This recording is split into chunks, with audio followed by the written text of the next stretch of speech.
నమస్తే అండి. Food and fun టైల్స్కి స్వాగతం. సంవత్సరాల పాటు నిలువ ఉండే చింతకాయ తొక్కు పచ్చడి అండి ఈరోజు నేను చేస్తున్నాను.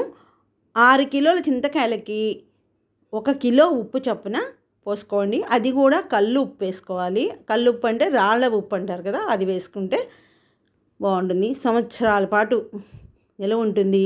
ఈ చింతకాయలో సి విటమిన్ ఉంటుంది, చాలా మంచిది.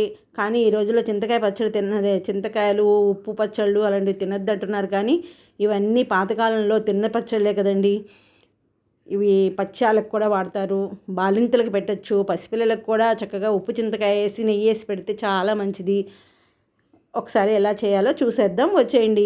చింతకాయలు తీసుకొని శుభ్రంగా కడిగేసి ఆరబెట్టేసి తర్వాత వాటిని ముక్కలుగా కట్ చేసేసుకొని వాటిల్లో ఉన్న పీచంతా తీసి పక్కన పెట్టేసేసి చక్కగా ముక్కలన్నిటిని రోట్లో వేసుకొని కచ్చాపచ్చాగా దంచేసుకుంటూ ఉప్పు వేసుకుంటూ పసుపు వేసుకుంటూ కచ్చాపచ్చాగా దంచేస్తారు. కొంతమంది మెంతులు కూడా దాంట్లోనే వేసి దంచేసుకుంటారండి.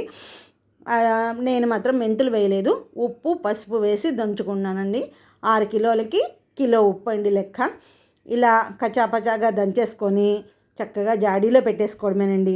జాడీలో పెట్టేసుకొని 3వ రోజు వాటిని మళ్ళీ తీసేసరికి చక్కగా దాంట్లోని ఊటంతా బాగా మనకి పైకి కనిపిస్తుంది అనమాట. ఇప్పుడు ఆ 3వ రోజు ఆ చింతకాయ పచ్చడి మళ్ళీ రోట్లో వేసి దంచి దాంట్లో వచ్చిన గింజలన్నిటినీ తీసేసి ఏదన్నా పీచులు అవి ఉన్నా కూడా మనం తీసేసుకొని పక్కన పెట్టేసేసి చక్కగా మళ్ళీ జాడీలో పెట్టేసుకొని చక్కగా దానికి వాసన కట్టేసి మనము సంవత్సరాల పాటు నిల్వ ఉంచుకోవచ్చండి ఆ పచ్చడిని. ఇది చాలా మంచిది. దీంట్లో ఎండుమిరపకాయలు వేసి తొక్కుకొని చేసుకోవచ్చు, పచ్చిమిరపకాయలతో చేసుకోవచ్చు, ఎండు కారంతో చేసుకోవచ్చు. దీనికి పచ్చడికి ఇంగువ తిరగమాత మాత్రం కంపల్సరీ అండి.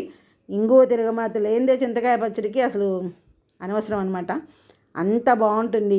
చక్కగా వేడివేడి అన్నంలో నెయ్యి వేసుకొని పచ్చిమిరపకాయ కొరుక్కొని తింటే ఉంటుందండి ఆ చింతకాయ మధురం అనమాట. మా ఛానల్ని సబ్స్క్రైబ్ చేసుకోండి, షేర్ చేయండి, లైక్ చేయండి.